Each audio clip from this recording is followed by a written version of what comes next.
La parole est à Madame Dubié pour le groupe RRDP.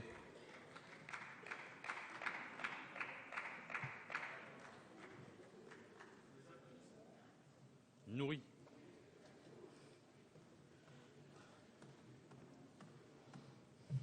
Bonsoir.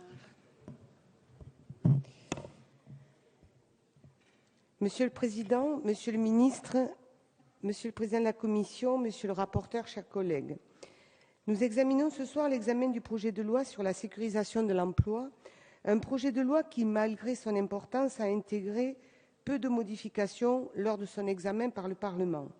Et pour cause, il repose sur un accord national interprofessionnel voulu par le Président et sa majorité, un accord signé par la plupart des organisations syndicales et patronales. Le gouvernement avait promis de respecter le mieux possible l'équilibre de l'accord. S'il est normal que le législateur ait corrigé certaines dispositions retranscrites dans la loi, il est heureux que l'équilibre de l'accord n'ait pas été modifié. En effet, la méthode retenue par le gouvernement devra être renouvelée.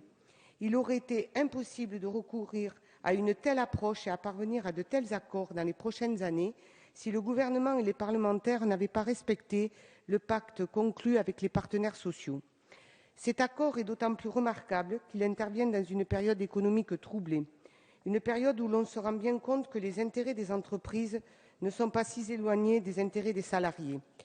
Il aura donc fallu une grave crise économique pour que le dialogue social, que les radicaux de gauche appellent de leurs vœux depuis des dizaines d'années, et c'est bien là l'essence de leur sensibilité politique à gauche, voit enfin le jour.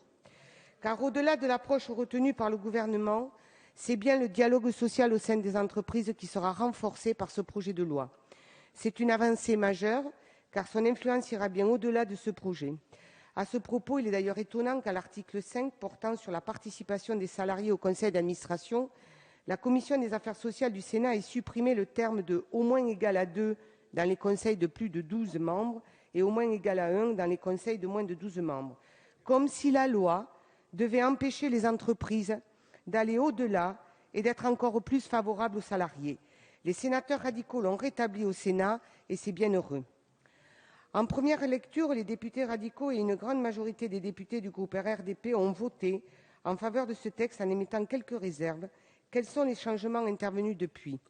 Les sénateurs avaient remis en cause la clause de désignation des prestataires d'assurance complémentaire santé. Le texte a retrouvé sa version votée à l'Assemblée nationale. Mais il nous semble que le problème demeure et qu'il n'est pas résolu. C'est la mise en concurrence des prestations entre les instituts de prévoyance, les mutuelles et les assureurs. Nous avions demandé à ce que les règles soient plus strictes. Elles ont été renforcées, mais auraient pu être plus détaillées dans la loi. À défaut, il faut que le gouvernement soit particulièrement vigilant à la mise en place de cette couverture complémentaire. L'autre modification majeure intervenue au Sénat était la suppression de l'article 4.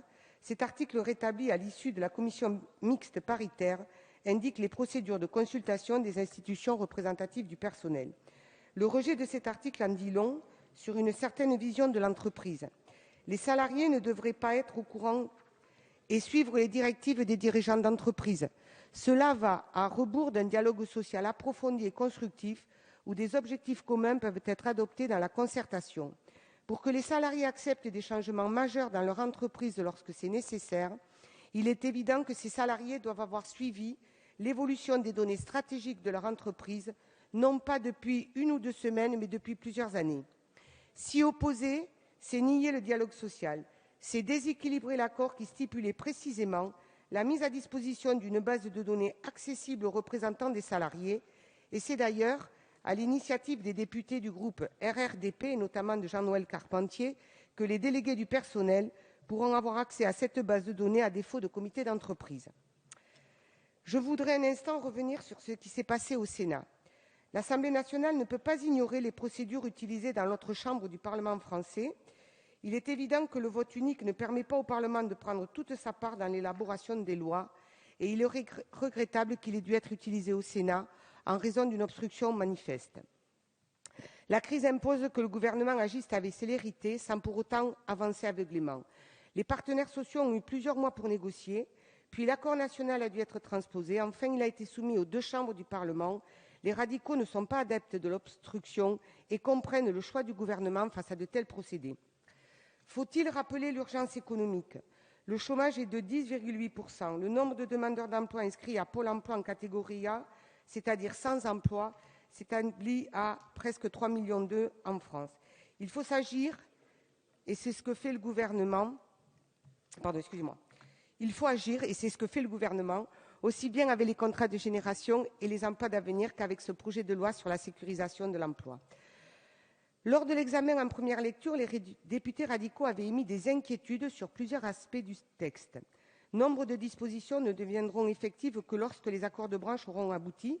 Certains secteurs n'auront aucune difficulté à conduire efficacement les négociations. Dans d'autres secteurs, au contraire, ces négociations risquent d'être plus délicates.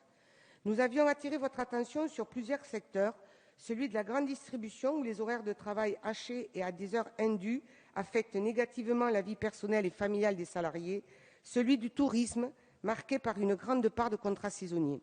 Il est souhaitable que les filières puissent s'organiser selon la spécificité de leur activité, mais l'État ne doit pas laisser la question de travail aux seules branches. Il est de son devoir de s'assurer que tous les salariés puissent disposer de droits équivalents. Aujourd'hui, on observe des inégalités croissantes entre des salariés protégés par des accords de branche très favorables et des salariés nettement moins protégés, bénéficiant de moins d'avantages. Ces différences ne résultent pas seulement d'adaptation à la nature des activités, mais de plus en plus sur des déséquilibres lors des négociations. Des syndicats dans certaines branches ont du mal à créer un rapport de force favorable, notamment en raison de la petite taille des entreprises du secteur. Les différences sont vérifiées et croissantes, non seulement entre les branches, mais aussi entre les entreprises, principalement entre les salariés des grandes et des petites entreprises. Il est sain que l'État encourage la négociation, mais il est de son devoir d'agir lorsque des différences criantes apparaissent. Ce constat pose la base d'une problématique plus large. Notre vision du progrès social doit évoluer.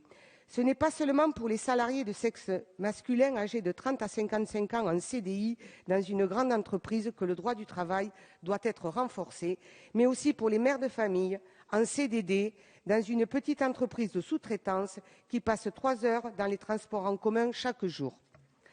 L'évolution des problématiques des salariés appelle des solutions de plus en plus individualisées. 2 approches complémentaires s'imposent. Le recours aux accords de branche ou d'entreprise lorsque cela est suffisant, et lorsque cela est insuffisant, l'intervention de l'État par la loi s'il le faut.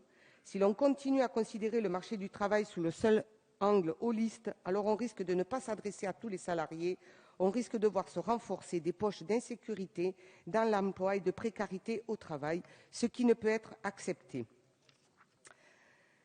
Alors que la crise est encore d'actualité et que les entreprises connaissent des difficultés, ce texte se révélera protecteur et devra à terme faciliter la reprise économique. Malgré la crise et l'urgence d'agir, ce projet de loi prépare l'avenir. Ce n'est pas la démarche la plus simple, mais, Monsieur le ministre, c'est la plus audacieuse, la plus pérenne et la plus juste. Merci. Merci, Madame Dubié.